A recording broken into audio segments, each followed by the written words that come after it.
ఇద్దరు కలిసి ఎన్నికలప్పుడు 2014లో ఇద్దరు కలిసి 2014లో ఎన్నికలప్పుడు వాళ్ళ ఎన్నికల ప్రణాళికలో వాళ్ళ మేనిఫెస్టోలో వాళ్ళు చెప్పిన మాట ప్రతి పేదవాడికి 3 సెంట్ల స్థలం అందులో ఇల్లు కట్టిస్తాము అని చెప్పి మేనిఫెస్టోలో వాగ్దానం చేసి చివరికి కనీసం 1 సెంటు భూమి కూడా ఇచ్చిన పాపాన పోలేదు వీళ్ళిద్దరూ కలిసి.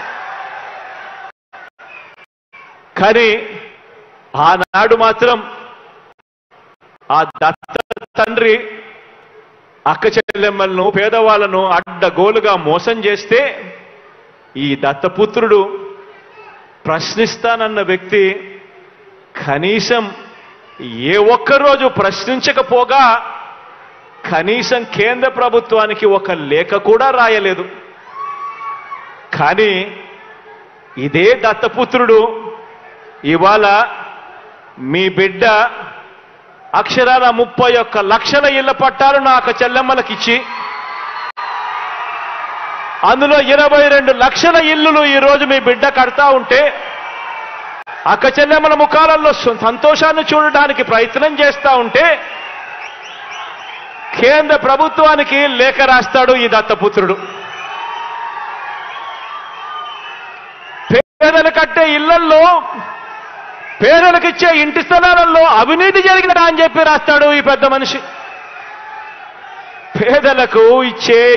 పేదలకు కట్టే ఇళ్లల్లో అవినీతి జరిగిందని రాసి ఆ ఇల్లు కట్టే కార్యక్రమం కూడా ఆపించాలని దిక్కుమాలిన ఆలోచన చేయగలిగిన వ్యక్తి ఎవరైనా ఉన్నారు అనంటే అది కేవలం ఈ అన్యాయస్తులు మాత్రమే అని చెప్పి మాత్రం ఈ సందర్భంగా తెలియజేస్తా ఉన్నా.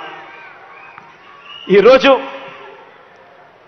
అవినీతిపరుడు చంద్రబాబు అని చెప్పి సాక్షాత్తు కేంద్రానికి సంబంధించిన ఇన్కమ్ ట్యాక్స్ డిపార్ట్మెంట్ అవినీతిపరుడు చంద్రబాబు నాయుడు అని చెప్పి సాక్షాత్తు కేంద్రానికి సంబంధించిన ఈడీ వీరిద్దరూ కూడా బాబుకు సమన్లిస్తే కోర్టులు కూడా దాన్ని నిర్ధారించి అవన్నీ కూడా పరిగణలోకి తీసుకుని ఆ చంద్రబాబును జైల్లో పెడితే జైలు దగ్గరికి వెళ్ళి ఈ దత్తపుత్రుడు ఈ దత్త తండ్రిని పరామర్శిస్తాడు.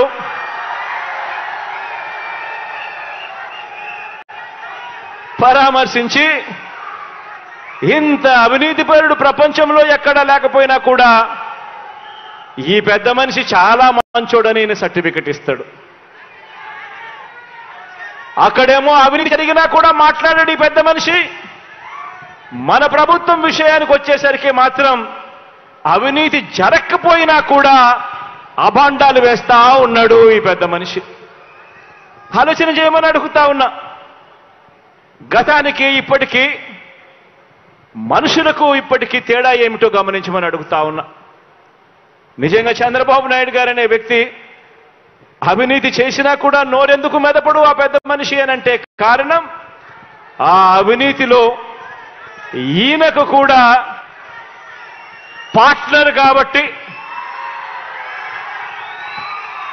ఎవడు నోరు మెదపడు, ఎవడు మాట్లాడడు, ఈనాడు అనే దినపత్రికలో ఎవడు చూపడు, ఆంధ్రజ్యోతి అనే టీవీలో ఎప్పుడు రాదు, TV5 వాళ్ళు అసలు చెప్పరు, దత్తపుత్రుడు ప్రశ్నించడు. ఆలోచన చేయమని అడుగుతా ఉన్నా. మరో విషయం కూడా మీ అందరికీ కూడా తెలియజేస్తా ఉన్నా.